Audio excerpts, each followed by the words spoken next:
प्यारे विद्यार्थियों, सत श्री अकाल। ऑनलाइन लैक्चर सीरीज़ के अज के लैक्चर विच तुहाडा स्वागत है। अज असी जिस टॉपिक बारे पढ़न जा रहे हाँ वो है सरकार। तो चलो आओ पढ़ते हैं सरकार बारे। सरकार शब्द तुसी पहला बहुत बार सुन चुके हो। ये शब्द तुहाडे लिए कोई नवा नहीं है। अखबारां, टीवी चैनलों अते आम गलबात दे विच तुसी बहुत बार इस शब्द की वरतों सुनी होवेगी जां कीती भी होवेगी। तो अज असी इस कंसैप्ट बारे बरीकी दे नाल जानते हैं कि सरकार का अर्थ की है, बाकी टर्मां दे नालों इसका अर्थ भिन्न किवें है, जां विद्वान इसनूं किस तरीके नाल परिभाषित करते हैं। इस तो इलावा सरकार दीयां किहड़ियां-किहड़ियां किस्मां हन अते राज अते सरकार विच की अंतर है। सब तो पहला सरकार ही एक अजिहा संगठन है जिस द्वारा राज दीयां इच्छावां नूं पूरा किया जा सकता है। किसी राज सरकार का कोई भी रूप हो सकता है। अजकल वख-वख देशों में सरकार के वख-वख रूप हैं। जिवें भारत और इंग्लैंड में संसदीय सरकार है अते अमरीका में प्रधानगी सरकार है। इस तरह भारत में संघात्मक सरकार है अते इंग्लैंड में एकात्मक सरकार है। इसलिए असी इस सिट्टे ते पुछदे हाँ कि सरकार का चाहे कोई भी रूप होवे परंतु राज विच सरकार का होना बहुत ही जरूरी है। अर्थात सरकार तो बिना राज की होंद नहीं हुंदी है, क्योंकि तुसी पढ़ चुके हो कि राज के 4 तत्तां विचों एक बहुत ही महत्वपूर्ण तत्त है सरकार। इसलिए सरकार का होना राज के लिए बहुत जरूरी है। इस तो बिना राज की स्थापना की कल्पना भी नहीं की जा सकती।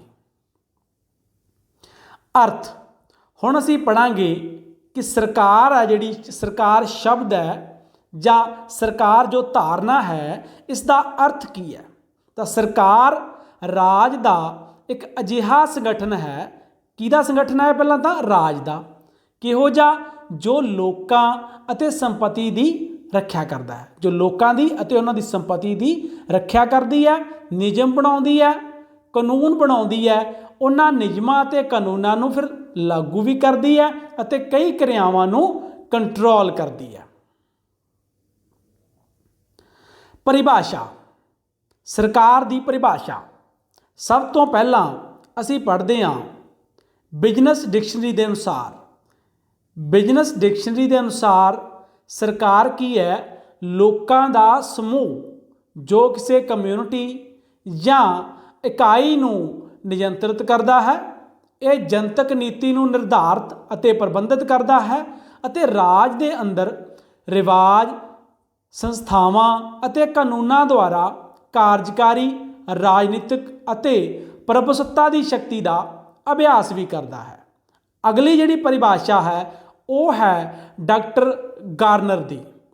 डॉक्टर गार्नर ने बड़े सुंदर शब्दों में सरकार की परिभाषा दसी है। की कहते हैं इस बारे? सरकार उस संगठन का नाम है जो लोकां की समूहिक जां राज की इच्छा का निर्माण, प्रगट अते लागू करती है। इस तरीके नाल ये सी सरकार दीयां 2 परिभाषावां। अर्थात विद्वान इसनूं किवें परिभाषित करते हैं। इस तो बाद पढ़ांगे असीं सरकार दीयां किस्मां, जिवें कि थल्ले दिते होए अलग अलग सरकार दे टाइप तुसीं नाल उन्हां दे आइकॉन तो पहचान सकते हो। सब तो पहला जिवें डेमोक्रेसी दिती गई है जिहदे च वोट राज, अर्थात जिहड़ा सरकार वोटां लोकां दीयां वोटां राहीं चुनी जाती है।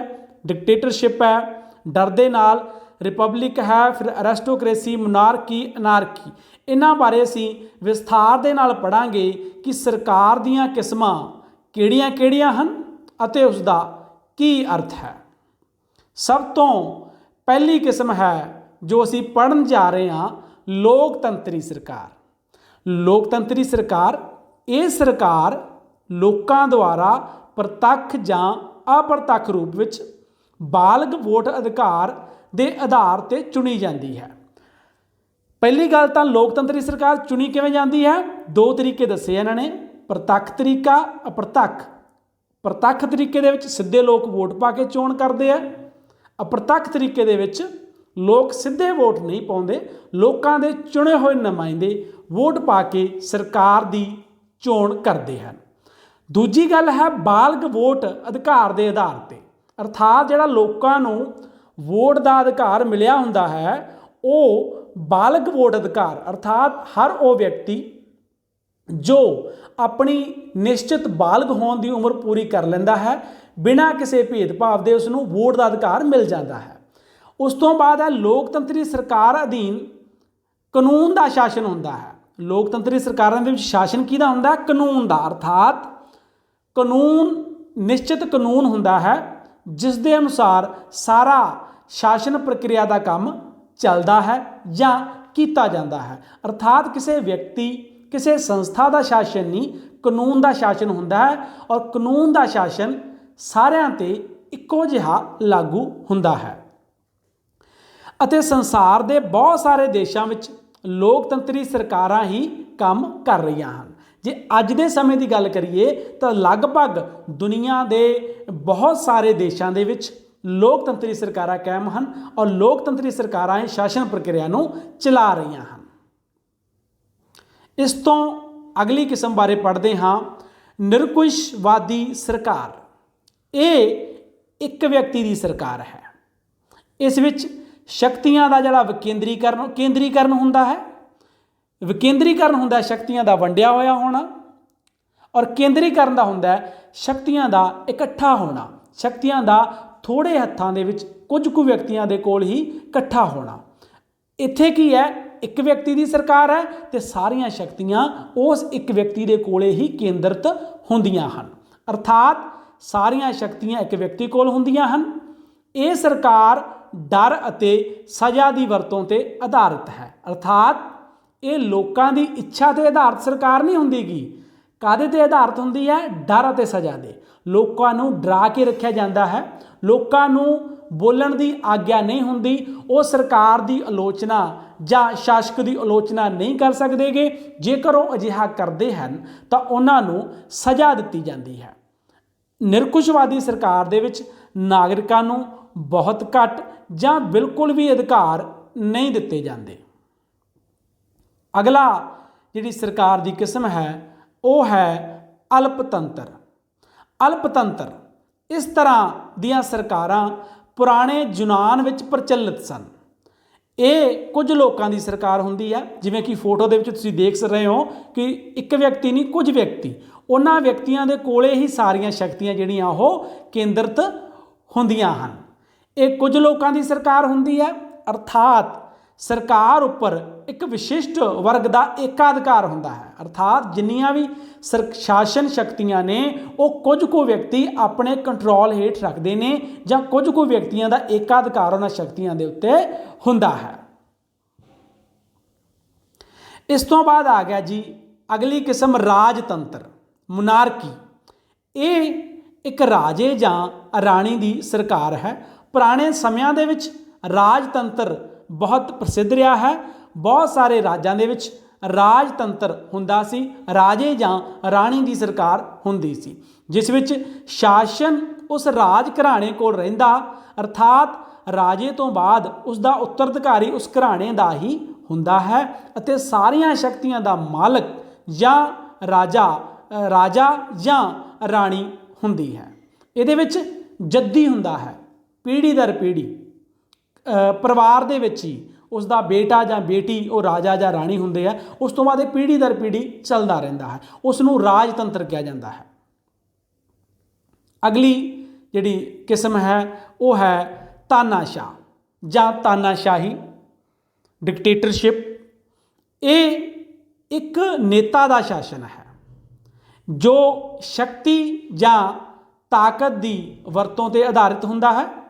ਤਾਨਾਸ਼ਾਹ ਇਹ ਸਥਿਤੀ ਜੱਦੀ ਆਧਾਰ ਤੇ ਨਹੀਂ ਸਗੋਂ ਸ਼ਕਤੀ ਜਾਂ ਪ੍ਰਵਾਨਗੀ ਜਾਂ ਇਹਨਾਂ ਦੋਹਾਂ ਦੇ ਮਿਸ਼ਰਣ ਦੇ ਆਧਾਰ ਤੇ ਪ੍ਰਾਪਤ ਕਰਦਾ ਹੈ। ਜਿਵੇਂ ਅਸੀਂ ਰਾਜਤੰਤਰ ਵਿੱਚ ਪੜ੍ਹਿਆ ਕਿ ਜਿਹੜੀ ਜੱਦੀ ਉੱਤਰਾਧਿਕਾਰ ਹੁੰਦਾ ਹੈ, ਪੀੜ੍ਹੀ ਦਰ ਪੀੜ੍ਹੀ ਚੱਲਦਾ ਹੈ, ਪਰ ਜਿਹੜੀ ਤਾਨਾਸ਼ਾਹੀ ਸਰਕਾਰ ਹੈ ਉਹਦੇ ਵਿੱਚ ਜਿਹੜਾ ਆਧਾਰ ਹੈ ਸ਼ਾਸਨ ਦਾ ਉਹ ਸ਼ਕਤੀ ਜਾਂ ਤਾਕਤ ਦੀ ਵਰਤੋਂ ਤੇ ਆਧਾਰਿਤ ਹੈ।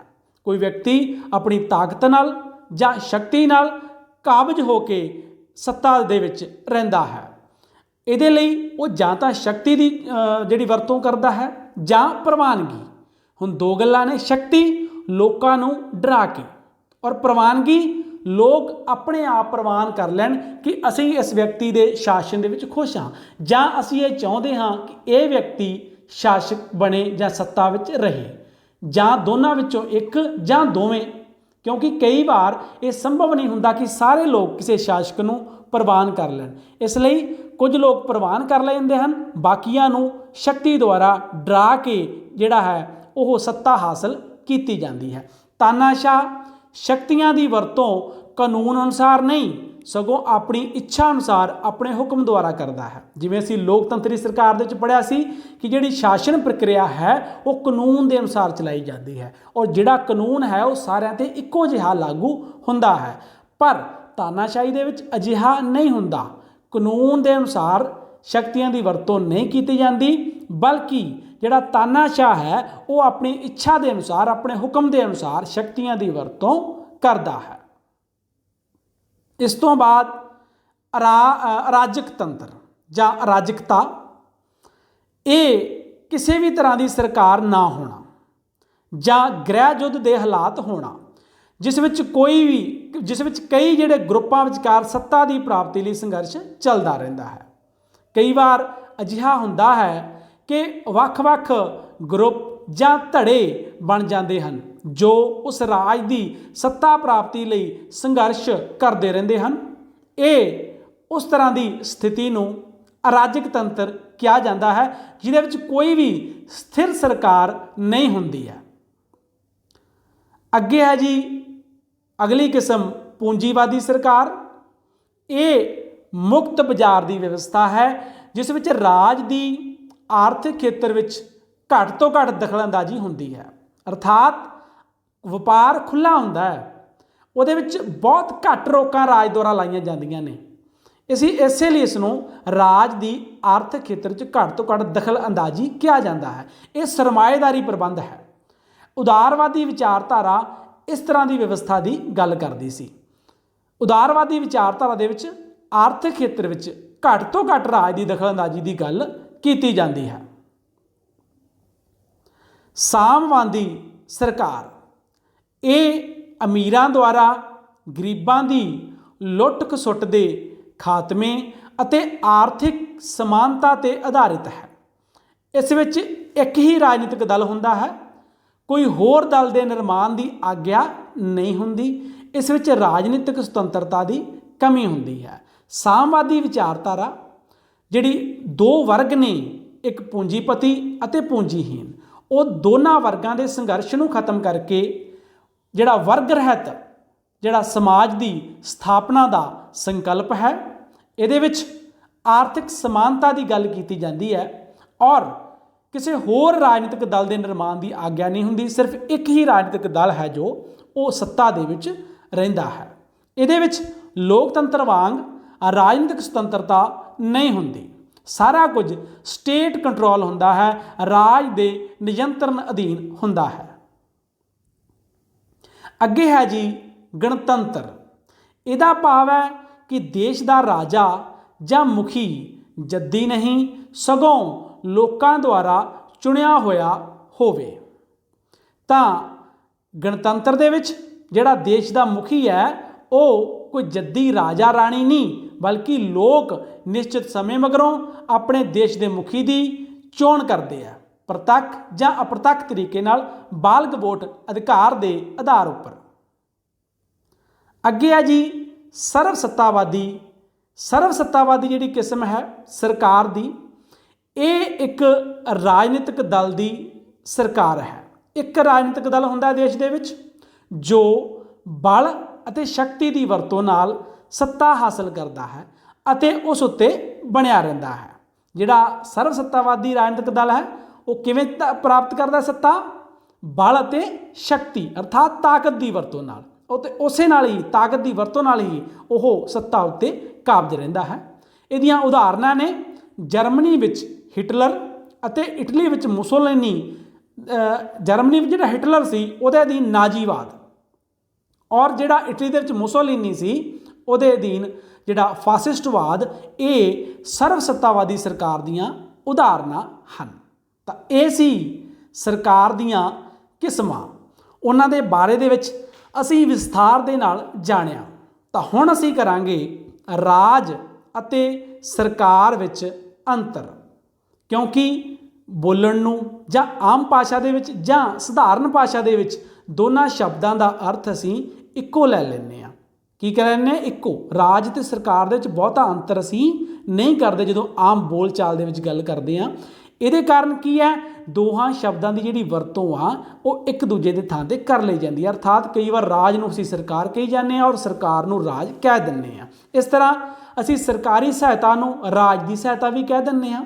ਇੰਗਲੈਂਡ ਦੇ ਪ੍ਰਸਿੱਧ ਦਾਰਸ਼ਨਿਕ ਹੌਬਜ਼ ਨੇ ਵੀ ਰਾਜ ਅਤੇ ਸਰਕਾਰ ਵਿੱਚ ਭੇਦ ਨਹੀਂ ਕੀਤਾ। ਸਭ ਤੋਂ ਪਹਿਲੇ ਵਿਅਕਤੀ ਇੰਗਲੈਂਡ ਦੇ ਪ੍ਰਸਿੱਧ ਦਾਰਸ਼ਨਿਕ ਜੋਹਨ ਲੌਕ ਸਨ। ਜੋਹਨ ਲੌਕ ਨੇ ਇਹਨਾਂ ਦੋਹਾਂ ਸ਼ਬਦਾਂ ਵਿੱਚ ਸਪਸ਼ਟ ਭੇਦ ਵਰਣਨ ਕੀਤਾ ਹੈ। ਇਹ ਗੱਲ ਧਿਆਨ ਦੇਣ ਯੋਗ ਹੈ, ਯਾਦ ਰੱਖਣ ਯੋਗ ਹੈ ਕਿ ਸਭ ਤੋਂ ਪਹਿਲਾਂ ਕਿਹੜਾ ਵਿਦਵਾਨ ਸੀ ਜਿਨ੍ਹਾਂ ਨੇ ਰਾਜ ਅਤੇ ਸਰਕਾਰ ਦੋਹਾਂ ਸ਼ਬਦਾਂ ਦੇ ਵਿੱਚ ਸਪਸ਼ਟ ਭੇਦ ਵਰਣਨ ਕੀਤਾ ਸੀ, ਅਰਥਾਤ ਦੱਸਿਆ ਸੀ ਕਿ ਇਹ ਦੋਵੇਂ ਸ਼ਬਦ ਬਿਲਕੁਲ ਅਲੱਗ ਹਨ। ਉਹ ਸਨ ਇੰਗਲੈਂਡ ਦੇ ਜੋਹਨ ਲੌਕ। ਦਰਅਸਲ ਰਾਜ ਅਤੇ ਸਰਕਾਰ ਦੋਵੇਂ ਵੱਖ-ਵੱਖ ਸੰਸਥਾਵਾਂ ਹਨ, ਦੋਹਾਂ ਦੇ ਵੱਖ-ਵੱਖ ਅਰਥ ਹਨ। ਸਭ ਤੋਂ ਪਹਿਲਾਂ ਪੁਆਇੰਟ ਪੜ੍ਹਦੇ ਹਾਂ ਅਸੀਂ, ਰਾਜ ਪੂਰਨ ਹੈ, ਸਰਕਾਰ ਉਸ ਦਾ ਹਿੱਸਾ ਹੈ। ਅਸੀਂ ਪੜ੍ਹ ਚੁੱਕੇ ਹਾਂ ਕਿ ਰਾਜ ਪੂਰਨ ਹੈ, ਅਰਥਾਤ ਰਾਜ ਇੱਕ ਸੰਪੂਰਨ ਕਲਪਨਾ ਹੈ ਔਰ ਰਾਜ ਦੇ 4 ਤੱਤ ਹੈ: ਵਸੋਂ, ਨਿਸ਼ਚਿਤ ਭੂਮੀ, ਸਰਕਾਰ ਅਤੇ ਪ੍ਰਭੂਸੱਤਾ। ਇਹ 4 ਤੱਤ ਹੈ ਰਾਜ ਦੇ। ਜੇਕਰ ਇਹ 4 ਤੱਤ ਹਨ ਤਾਂ ਉਹ ਰਾਜ ਹੈ। ਜੇਕਰ ਚਾਰਾਂ ਦੇ ਵਿੱਚੋਂ ਕੋਈ ਵੀ ਇੱਕ ਤੱਤ ਨਹੀਂ ਹੈ ਤਾਂ ਉਹ ਰਾਜ ਨਹੀਂ ਹੈ। ਅਰਥਾਤ ਰਾਜ ਜਿਹੜਾ ਹੈ ਉਹ ਇੱਕ ਸੰਪੂਰਨ ਇਕਾਈ ਹੈ। ਸਰਕਾਰ ਕੀ ਹੈ? ਰਾਜ ਦਾ ਇਹਨਾਂ 4 ਤੱਤਾਂ ਵਿੱਚੋਂ ਇੱਕ ਤੱਤ। ਅਸੀਂ ਪੜ੍ਹਿਆ ਨਾ, ਵਸੋਂ, ਨਿਸ਼ਚਿਤ ਭੂਮੀ, ਸਰਕਾਰ, ਪ੍ਰਭੂਸੱਤਾ। ਤੇ ਸਰਕਾਰ ਕੀ ਹੈ? ਰਾਜ ਦਾ ਇੱਕ ਤੱਤ। ਸਰਕਾਰ ਰਾਜ ਦੇ ਨਾਲ 4 ਤੱਤਾਂ ਵਿੱਚੋਂ ਇੱਕ ਤੱਤ ਹੈ। ਰਾਜ ਦੀ ਹੋਂਦ ਨਾਲ ਹੀ ਇਸ ਦੀ ਹੋਂਦ ਹੈ। ਰਾਜ ਤੋਂ ਵੱਖ ਇਸ ਦੀ ਹੋਂਦ ਦੀ ਕਲਪਨਾ ਨਹੀਂ ਕੀਤੀ ਜਾ ਸਕਦੀ। ਅਗਲੇ ਪੁਆਇੰਟ ਤੇ ਜਾਂਦੇ ਹਾਂ। ਨਿਸ਼ਚਿਤ ਭੂਮੀ ਰਾਜ ਲਈ ਜ਼ਰੂਰੀ ਪਰ ਸਰਕਾਰ ਲਈ ਨਹੀਂ। ਰਾਜ ਦੇ 4 ਤੱਤਾਂ ਵਿੱਚੋਂ ਨਿਸ਼ਚਿਤ ਭੂਮੀ ਇੱਕ ਜ਼ਰੂਰੀ ਤੱਤ ਹੈ, ਕਿਉਂਕਿ ਆਪਾਂ ਪਹਿਲਾਂ ਗੱਲ ਕਰ ਚੁੱਕੇ ਹਾਂ ਕਿ 4 ਤੱਤਾਂ ਦਾ ਹੋਣਾ ਜ਼ਰੂਰੀ ਹੈ। ਇਸ ਲਈ ਨਿਸ਼ਚਿਤ ਭੂਮੀ ਰਾਜ ਦੇ 4 ਤੱਤਾਂ ਵਿੱਚੋਂ ਇੱਕ ਜ਼ਰੂਰੀ ਤੱਤ ਹੈ। ਪਰ ਨਿਸ਼ਚਿਤ ਭੂਮੀ ਤੋਂ ਬਿਨਾਂ ਰਾਜ ਦੀ ਸਥਾਪਨਾ ਅਸੰਭਵ ਹੈ। ਪਰੰਤੂ ਸਰਕਾਰ ਲਈ ਭੂਮੀ ਦੀ ਕੋਈ ਲੋੜ ਨਹੀਂ ਹੁੰਦੀ। ਸਰਕਾਰ ਤਾਂ ਦੂਸਰੇ ਰਾਜ ਵਿੱਚ ਜਾ ਕੇ ਵੀ ਕੰਮ ਕਰ ਸਕਦੀ ਹੈ। ਇਹਦੀ ਉਦਾਹਰਨ ਕੀ ਹੈ? ਦੂਸਰੇ ਰਾਜ ਵਿੱਚ ਆਮ ਕਰਕੇ ਨਹੀਂ ਅਜਿਹਾ ਹੁੰਦਾ। ਆਮ ਤੌਰ 'ਤੇ ਸਰਕਾਰ ਆਪਣੇ ਰਾਜ ਵਿੱਚ ਰਹਿ ਕੇ ਹੀ ਕੰਮ ਕਰਦੀ ਹੈ, ਪਰ ਕੁਝ ਖਾਸ ਹਾਲਾਤਾਂ ਦੇ ਵਿੱਚ ਸਰਕਾਰ ਰਾਜ ਤੋਂ ਬਾਹਰ ਜਾ ਕੇ ਵੀ ਕੰਮ ਕਰ ਸਕਦੀ ਹੈ। ਜਿਵੇਂ ਦੂਸਰੇ ਸੰਸਾਰ ਯੁੱਧ ਵਿੱਚ ਨਾਰਵੇ ਜਰਮਨੀ ਤੋਂ ਹਾਰ ਗਿਆ। ਹਾਰ ਜਾਣ ਪਿੱਛੋਂ ਨਾਰਵੇ ਦੀ ਸਰਕਾਰ ਇੰਗਲੈਂਡ ਵਿੱਚ ਜਾ ਕੇ ਆਪਣਾ ਕੰਮ ਕਰਦੀ ਰਹੀ। ਯੁੱਧ ਦੇ ਅੰਤ ਵਿੱਚ ਜਰਮਨੀ ਹਾਰ ਗਿਆ ਤੇ ਨਾਰਵੇ ਦੀ ਸਰਕਾਰ ਵਾਪਸ ਆਪਣੇ ਦੇਸ਼ ਪਰਤ ਆਈ। ਅਗਲਾ ਰਾਜ ਅਤੇ ਸਰਕਾਰ ਦਾ ਅੰਤਰ ਕਰਦੇ ਹਾਂ। ਰਾਜ ਨਿਰੰਕਾਰ ਹੈ, ਸਰਕਾਰ ਸਾਕਾਰ ਹੈ। ਨਿਰੰਕਾਰ ਜਿਸ ਨੂੰ ਅਸੀਂ ਦੇਖ ਨਹੀਂ ਸਕਦੇ, ਸਾਕਾਰ ਜਿਸ ਨੂੰ ਅਸੀਂ ਸਾਫ਼ ਸਪਸ਼ਟ ਦੇਖ ਸਕਦੇ ਹਾਂ। ਭਾਵ ਇਹ ਹੈ ਕਿ ਰਾਜ ਭਾਵਵਾਚਕ ਵਸਤੂ ਹੈ, ਅਰਥਾਤ ਇਹ ਭਾਵ ਹੈ, ਦੇਖਣਯੋਗ ਵਸਤੂ ਨਹੀਂ ਹੈ। ਇਹਦਾ ਕੋਈ ਆਪਣਾ ਆਕਾਰ ਨਹੀਂ ਹੈ, ਇਹ ਕਲਪਨਾ ਹੈ, ਇਸ ਨੂੰ ਦੇਖਿਆ ਨਹੀਂ ਜਾ ਸਕਦਾ। ਪਰ ਸਰਕਾਰ ਇੱਕ ਸਪਸ਼ਟ ਚੀਜ਼ ਹੈ, ਇਹ ਨਿਸ਼ਚਿਤ ਵਿਅਕਤੀਆਂ ਦਾ ਇੱਕ ਸਮੂਹ ਹੈ ਜੋ ਰਾਜ ਵਿੱਚ ਸ਼ਾਸਨ ਦਾ ਪ੍ਰਬੰਧ ਕਰਦਾ ਹੈ। ਇਸ ਨੂੰ ਸਾਕਾਰ ਰੂਪ ਵਿੱਚ ਵੇਖਿਆ ਜਾ ਸਕਦਾ ਹੈ। ਜੋ ਸਰਕਾਰ ਦੇ ਨੁਮਾਇੰਦੇ ਹਨ, ਜੋ ਵਿਅਕਤੀ ਸਰਕਾਰ ਨੂੰ ਚਲਾਉਂਦੇ ਹਨ, ਜੋ ਅਹੁਦੇਦਾਰ ਹਨ, ਉਹ ਮਨੁੱਖ ਹਨ। ਉਹਨਾਂ ਮਨੁੱਖਾਂ ਨੂੰ ਅਸੀਂ ਦੇਖ ਸਕਦੇ ਹਾਂ, ਪਰ ਰਾਜ ਇੱਕ ਧਾਰਨਾ ਹੈ, ਇਸ ਨੂੰ ਦੇਖਿਆ ਨਹੀਂ ਜਾ ਸਕਦਾ। ਰਾਜ ਸਥਾਈ ਹੈ, ਸਰਕਾਰ ਅਸਥਾਈ ਹੈ। ਰਾਜ ਸਥਿਰ ਹੈ, ਰਾਜ ਦੀ ਸਥਿਰਤਾ ਜਲਦੀ ਖਤਮ ਨਹੀਂ ਹੁੰਦੀ, ਪਰ ਸਰਕਾਰ ਅਸਥਿਰ ਹੈ। ਸਰਕਾਰਾਂ ਬਦਲਦੀਆਂ ਰਹਿੰਦੀਆਂ ਹਨ, ਕਦੇ ਇੱਕ ਰਾਜਨੀਤਿਕ ਦਲ ਸਰਕਾਰ ਦਾ ਨਿਰਮਾਣ ਕਰਦਾ ਹੈ ਅਤੇ ਕਦੇ ਦੂਸਰਾ। ਪਰ ਸਰਕਾਰਾਂ ਦੇ ਬਦਲਣ ਨਾਲ ਰਾਜ ਦੀ ਸਥਿਰਤਾ 'ਤੇ ਕੋਈ ਪ੍ਰਭਾਵ ਨਹੀਂ ਹੁੰਦਾ। ਹੁਣ ਇਹ ਗੱਲ ਧਿਆਨ ਦੇਣ ਯੋਗ ਹੈ ਕਿ ਅਸੀਂ ਲੋਕਤੰਤਰੀ ਵਿਵਸਥਾ ਦੇ ਵਿੱਚ ਰਹਿ ਰਹੇ ਹਾਂ ਤੇ ਉੱਥੇ ਵੀ ਦੇਖਦੇ ਹਾਂ ਕਿ ਨਿਸ਼ਚਿਤ ਸਮੇਂ ਮਗਰੋਂ ਚੋਣਾਂ ਤੋਂ ਬਾਅਦ ਸਰਕਾਰਾਂ ਬਦਲਦੀਆਂ ਹਨ। ਇਸ ਤੋਂ ਇਲਾਵਾ ਸਰਕਾਰਾਂ ਦੀਆਂ ਅਸੀਂ ਹੋਰ ਕਿਸਮਾਂ ਵੀ ਚਾਹੇ ਪੜ੍ਹੀਆਂ ਹਨ, ਤਾਨਾਸ਼ਾਹੀ, ਨਿਰੰਕੁਸ਼ਵਾਦ, ਅਰਾਜਕਤਾਵਾਦ, ਉਹਨਾਂ ਦੇ ਵਿੱਚ ਵੀ ਜਿਹੜੀ ਤਬਦੀਲੀ ਹੈ ਸਰਕਾਰਾਂ ਦੇ ਵਿੱਚ ਉਹ ਆਉਂਦੀ ਰਹਿੰਦੀ ਹੈ, ਪਰ ਜਿਹੜਾ ਰਾਜ ਹੈ ਉਹ ਸਥਿਰ ਰਹਿੰਦਾ ਹੈ। ਪਰ ਨਾਲ ਹੀ ਇਹ ਗੱਲ ਵੀ ਧਿਆਨ ਦੇਣ ਯੋਗ ਹੈ ਜਾਂ ਯਾਦ ਰੱਖਣ ਯੋਗ ਹੈ ਕਿ ਇਹ ਨਹੀਂ ਕਹਿ ਸਕਦੀ ਕਿ ਰਾਜ ਦਾ ਕਦੇ ਵੀ ਅੰਤ ਨਹੀਂ ਹੁੰਦਾ। ਹਾਂ, ਰਾਜ ਸਥਿਰ ਹੈ ਸਰਕਾਰ ਦੇ ਮੁਕਾਬਲੇ, ਪਰ ਇਹ ਨਹੀਂ ਕਿ ਰਾਜ ਹਮੇਸ਼ਾ ਹੀ ਸਥਿਰ ਰਹੇਗਾ। ਇਹ ਕਹਿਣਾ ਠੀਕ ਨਹੀਂ ਹੈ ਕਿ ਰਾਜ ਦਾ ਕਦੇ ਅੰਤ ਨਹੀਂ ਹੋ ਸਕਦਾ। ਜੇਕਰ ਕੋਈ ਰਾਜ ਆਪਣੀ ਪ੍ਰਭੂਸੱਤਾ ਗਵਾ ਲੈਂਦਾ ਹੈ ਜਾਂ ਤਾਂ ਰਾਜ ਦਾ ਅੰਤ ਹੋ ਜਾਂਦਾ ਹੈ। ਜੇਕਰ ਕਿਸੇ ਰਾਜ ਦੀ ਸਾਰੀ ਵਸੋਂ ਦਾ ਅੰਤ ਹੋ ਜਾਵੇ, ਅਰਥਾਤ ਉੱਥੇ ਕੋਈ ਨਾਗਰਿਕ ਹੀ ਨਾ ਰਹੇ ਕਿਸੇ ਕਾਰਨ ਵੀ, ਤਾਂ ਰਾਜ ਦੀ ਸਥਿਰਤਾ ਹੈ ਜੋ ਉਹ ਸਮਾਪਤ ਹੋ ਜਾਵੇਗੀ। ਅਗਲਾ ਅਸੀਂ ਪੁਆਇੰਟ ਪੜ੍ਹਦੇ ਹਾਂ ਰਾਜ ਅਤੇ ਸਰਕਾਰ ਦੇ ਅੰਤਰ ਦਾ। ਰਾਜ ਵਿੱਚ ਸਮੁੱਚੀ ਵਸੋਂ ਸ਼ਾਮਲ ਹੈ, ਪਰ ਸਰਕਾਰ ਵਿੱਚ ਨਹੀਂ। ਰਾਜ ਦੇ ਖੇਤਰ ਵਿੱਚ ਰਹਿਣ ਵਾਲੀ ਸਮੁੱਚੀ ਵਸੋਂ ਰਾਜ ਵਿੱਚ ਸ਼ਾਮਲ ਹੁੰਦੀ ਹੈ, ਪਰ ਸਰਕਾਰ ਵਿੱਚ ਕੁਝ ਕੁ ਵਿਅਕਤੀ ਹੀ ਸ਼ਾਮਲ ਹੁੰਦੇ ਹਨ। ਸਰਕਾਰ ਵਿੱਚ ਕੇਵਲ ਉਹ ਵਿਅਕਤੀ ਸ਼ਾਮਲ ਹੁੰਦੇ ਹਨ ਜੋ ਕਾਨੂੰਨ ਬਣਾਉਂਦੇ ਹਨ ਅਤੇ ਕਾਰਜ ਪਾਲਣ ਤੇ ਨਿਆਂ ਕਰਨ ਲਈ ਨਿਯੁਕਤ ਕੀਤੇ ਜਾਂਦੇ ਹਨ। ਜਿਵੇਂ ਕਿ ਅਸੀਂ ਜਾਣਦੇ ਹੀ ਹਾਂ ਕਿ ਸਰਕਾਰ ਦੇ ਵਿੱਚ ਜੋ ਲੋਕ ਸਰਕਾਰ ਦਾ ਭਾਗ ਹੁੰਦੇ ਹਨ ਔਰ ਸਰਕਾਰ ਦੇ ਜਿਹੜੇ ਸ਼ਾਸਨ ਪ੍ਰਕਿਰਿਆ ਦੇ ਕੰਮਾਂ ਦੇ ਵਿੱਚ ਭਾਗੀਦਾਰ ਹੁੰਦੇ ਹਨ, ਮੈਂਬਰ ਹੁੰਦੇ ਹਨ, ਜੋ ਕਾਨੂੰਨ ਬਣਾਉਂਦੇ ਹਨ, ਨਿਆਂ ਕਰਦੇ ਹਨ, ਕਾਨੂੰਨ ਨੂੰ ਲਾਗੂ ਕਰਦੇ ਹਨ, ਉਹੀ ਵਿਅਕਤੀ ਸਰਕਾਰ ਦੇ ਵਿੱਚ ਸ਼ਾਮਲ ਹੁੰਦੇ ਹਨ। ਪਰ ਰਾਜ ਦੇ ਵਿੱਚ ਸਾਰੀ ਜਿਹੜੀ ਸਮੁੱਚੀ ਵਸੋਂ ਹੈ ਰਾਜ ਦੀ ਉਹ ਸ਼ਾਮਲ ਹੁੰਦੀ ਹੈ। ਇਸ ਤੋਂ ਬਾਅਦ ਜੀ ਰਾਜ ਦੇ ਕੋਲ ਪ੍ਰਭੂਸੱਤਾ ਹੈ, ਸਰਕਾਰ ਕੋਲ ਨਹੀਂ ਹੈ। ਪ੍ਰਭੂਸੱਤਾ ਰਾਜ ਦੇ ਜਿਹੜੇ 4 ਜ਼ਰੂਰੀ ਤੱਤ ਹੈ ਉਹਨਾਂ ਵਿੱਚੋਂ ਇੱਕ ਤੱਤ ਹੈ ਔਰ ਇਹ ਰਾਜ ਦੀ ਜ਼ਰੂਰੀ ਵਿਸ਼ੇਸ਼ਤਾ ਹੈ। ਇਸ ਦੀ ਹੋਣ ਤੋਂ ਬਿਨਾਂ ਰਾਜ ਸਥਾਪਿਤ ਨਹੀਂ ਹੋ ਸਕਦਾ। ਸਰਕਾਰ ਕੋਲ ਪ੍ਰਭੂਸੱਤਾ ਨਹੀਂ ਹੁੰਦੀ। ਪ੍ਰਭੂਸੱਤਾ ਦਾ ਅਰਥ ਹੁੰਦਾ ਹੈ ਕਿ ਉਹ ਰਾਜ ਆਪਣੇ ਅੰਦਰੂਨੀ ਅਤੇ ਬਾਹਰੀ ਮਾਮਲਿਆਂ ਦੇ ਵਿੱਚ ਕੰਟਰੋਲ ਤੋਂ, ਕਿਸੇ ਵਿਦੇਸ਼ੀ ਤਾਕਤ ਦੇ ਕੰਟਰੋਲ ਤੋਂ ਮੁਕਤ ਹੈ ਜਾਂ ਆਪਣੇ ਫੈਸਲੇ ਆਪਣੀ ਇੱਛਾ ਦੇ ਅਨੁਸਾਰ ਕਰਦਾ ਹੈ। ਕੋਈ ਦੂਜਾ ਦੇਸ਼ ਜਾਂ ਸੰਸਥਾ ਉਸ ਦੇ ਫੈਸਲਿਆਂ ਨੂੰ ਦਬਾਅ ਨਾਲ ਜਾਂ ਹੋਰ ਕਿਸੇ ਵੀ ਤਰੀਕੇ ਨਾਲ ਪ੍ਰਭਾਵਿਤ ਨਹੀਂ ਕਰ ਸਕਦੀ। ਤਾਂ ਇਹ ਰਾਜ ਦਾ ਜ਼ਰੂਰੀ ਤੱਤ ਹੈ, ਪਰ ਸਰਕਾਰ ਕੋਲ ਇਹ ਤੱਤ ਜਾਂ ਪ੍ਰਭੂਸੱਤਾ ਨਹੀਂ ਹੁੰਦੀ। ਸਰਕਾਰ ਕੋਲ ਜੋ ਸ਼ਕਤੀ ਹੁੰਦੀ ਹੈ ਉਹ ਰਾਜ ਦੀ ਹੀ ਦੇਣ ਹੈ। ਰਾਜ ਕਿਸੇ ਸਮੇਂ ਇਸ ਸ਼ਕਤੀ ਨੂੰ ਘਟਾ ਸਕਦਾ ਹੈ, ਵਧਾ ਸਕਦਾ ਹੈ, ਚਾਹੇ ਤਾਂ ਵਾਪਸ ਵੀ ਲੈ ਸਕਦਾ ਹੈ। ਰਾਜ ਕੋਲ ਸਭ ਤੋਂ ਉੱਚ ਅਤੇ ਅਸੀਮਤ ਸ਼ਕਤੀ ਹੈ, ਪਰ ਸਰਕਾਰ ਕੋਲ ਸੀਮਤ ਸ਼ਕਤੀ ਹੁੰਦੀ ਹੈ ਅਤੇ ਉਹ ਵੀ ਰਾਜ ਦੁਆਰਾ ਪ੍ਰਦਾਨ ਕੀਤੀ ਜਾਂਦੀ ਹੈ। ਅਗਲਾ ਪੁਆਇੰਟ ਹੈ ਜੀ ਰਾਜ ਦੀਆਂ ਕਿਸਮਾਂ ਨਹੀਂ, ਸਰਕਾਰ ਦੀਆਂ ਕਈ ਕਿਸਮਾਂ ਹਨ। ਕਿਉਂਕਿ ਅਸੀਂ ਚੰਗੀ ਤਰ੍ਹਾਂ ਪੜ੍ਹ ਚੁੱਕੇ ਹਾਂ ਕਿ ਰਾਜ ਦੇ 4 ਹੀ ਤੱਤ ਹੁੰਦੇ ਨੇ। ਉਹਨਾਂ 4 ਤੱਤਾਂ ਦਾ ਹੋਣਾ ਰਾਜ ਦੇ ਲਈ ਜ਼ਰੂਰੀ ਹੁੰਦਾ ਹੈ। ਜੇ ਉਹਨਾਂ 4 ਦੇ ਵਿੱਚੋਂ ਕੋਈ ਇੱਕ ਵੀ ਤੱਤ ਨਹੀਂ ਹੈ ਤਾਂ ਉਹ ਰਾਜ ਅਖਵਾਉਣ ਯੋਗ ਨਹੀਂ ਹੈ। ਇਸ ਲਈ ਰਾਜ ਦੀ ਕੋਈ ਕਿਸਮ ਨਹੀਂ ਹੁੰਦੀ, ਚਾਹੇ ਛੋਟਾ ਰਾਜ ਹੋਵੇ, ਵੱਡਾ ਰਾਜ ਹੋਵੇ, ਸਾਰਿਆਂ ਦੇ ਕੋਲੇ 4 ਤੱਤਾਂ ਦਾ ਹੋਣਾ ਜ਼ਰੂਰੀ ਹੈ। ਹਰ ਰਾਜ ਵਿੱਚ 4 ਤੱਤ ਹੁੰਦੇ ਹਨ, ਪਰ ਸਰਕਾਰ ਦੀਆਂ ਕਈ ਕਿਸਮਾਂ ਹੁੰਦੀਆਂ ਹਨ। ਉਹਨਾਂ ਵਿੱਚ ਬਹੁਤੀਆਂ ਕਿਸਮਾਂ ਅਸੀਂ ਪੜ੍ਹ ਚੁੱਕੇ ਹਾਂ ਆਪਣੇ ਅੱਜ ਦੇ ਲੈਕਚਰ ਦੇ ਵਿੱਚ। ਵੱਖ-ਵੱਖ ਦੇਸ਼ਾਂ ਵਿੱਚ ਵੱਖ-ਵੱਖ ਕਿਸਮਾਂ ਦੀ ਸਰਕਾਰ ਹੈ। ਜਿਸ ਤਰ੍ਹਾਂ ਭਾਰਤ ਵਿੱਚ ਸੰਸਦੀ ਸਰਕਾਰ ਹੈ, ਅਮਰੀਕਾ ਵਿੱਚ ਪ੍ਰਧਾਨਗੀ ਸਰਕਾਰ ਹੈ, ਕੈਨੇਡਾ ਵਿੱਚ ਸੰਘਾਤਮਕ ਅਤੇ ਇੰਗਲੈਂਡ ਵਿੱਚ ਇਕਾਤਮਕ ਸਰਕਾਰ ਹੈ। ਰਾਜ ਦੀ ਮੈਂਬਰੀ ਲਾਜ਼ਮੀ ਹੈ, ਸਰਕਾਰ ਦੀ ਨਹੀਂ। ਹਰ ਮਨੁੱਖ ਜਨਮ ਤੋਂ ਹੀ ਕਿਸੇ ਰਾਜ ਦਾ ਮੈਂਬਰ ਜ਼ਰੂਰ ਹੁੰਦਾ ਹੈ। ਰਾਜ ਦੀ ਮੈਂਬਰੀ ਇੱਛੁਕ ਨਹੀਂ, ਸਗੋਂ ਹਰ ਇੱਕ ਲਈ ਲਾਜ਼ਮੀ ਹੈ। ਜੋ ਵੀ ਵਿਅਕਤੀ ਕਿਸੇ ਰਾਜ ਦੇ ਵਿੱਚ ਰਹਿੰਦਾ ਹੈ ਉਸ ਦਾ ਰਾਜ ਦਾ ਮੈਂਬਰ ਹੋਣਾ ਜ਼ਰੂਰੀ ਹੈ। ਸਰਕਾਰ ਦਾ ਮੈਂਬਰ ਬਣਨ ਲਈ ਇੱਛਾ ਅਤੇ ਯੋਗਤਾ ਦੀ ਲੋੜ ਹੈ। ਸਰਕਾਰ ਦੀ ਮੈਂਬਰੀ ਕਿਸੇ ਤੇ ਠੋਸੀ ਨਹੀਂ ਜਾ ਸਕਦੀ, ਸਗੋਂ ਵਿਅਕਤੀ ਦੀ ਇੱਛਾ ਤੇ ਨਿਰਭਰ ਹੈ। ਪਰ ਰਾਜ ਦੀ ਮੈਂਬਰੀ ਤੋਂ ਕੋਈ ਇਨਕਾਰ ਨਹੀਂ ਕਰ ਸਕਦਾਗਾ। ਰਾਜ ਦੀ ਮੈਂਬਰੀ ਹਰ ਵਿਅਕਤੀ ਨੂੰ ਲੈਣੀ ਪਵੇਗੀ।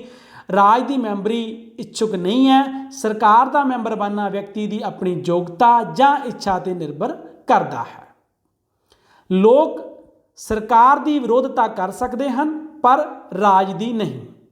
ਸਰਕਾਰ ਮਨੁੱਖੀ ਕਲਿਆਣ ਲਈ ਸਥਾਪਿਤ ਕੀਤੀ ਜਾਂਦੀ ਹੈ। ਜੇਕਰ ਕੋਈ ਸਰਕਾਰ ਆਪਣੇ ਮੰਤਵ ਨੂੰ ਪੂਰਾ ਨਾ ਕਰੇ ਤਾਂ ਵਿਅਕਤੀ ਅਜਿਹੀ ਸਰਕਾਰ ਦੀ ਵਿਰੋਧਤਾ ਕਰ ਸਕਦਾ ਹੈ।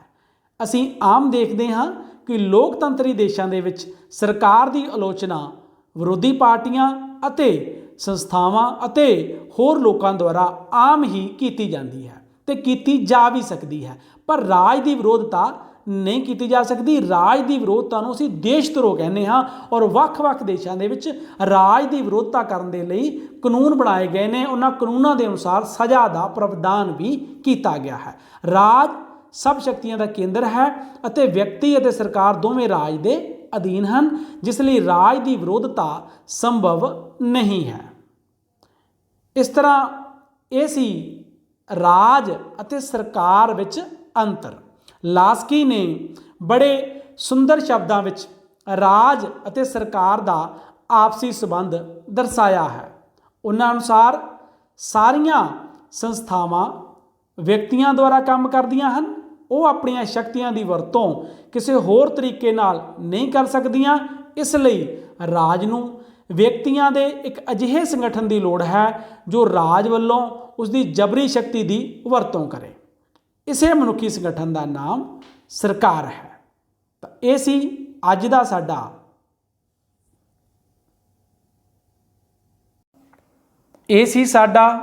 ਅੱਜ ਦਾ ਟੌਪਿਕ ਸਰਕਾਰ, ਜਿਸ ਵਿੱਚ ਅਸੀਂ ਸਰਕਾਰ ਦਾ ਅਰਥ, ਪਰਿਭਾਸ਼ਾ, ਸਰਕਾਰ ਦੀਆਂ ਵੱਖ-ਵੱਖ ਕਿਸਮਾਂ ਅਤੇ ਰਾਜ ਅਤੇ ਸਰਕਾਰ ਵਿੱਚ ਅੰਤਰ ਬਾਰੇ ਪੜ੍ਹਿਆ।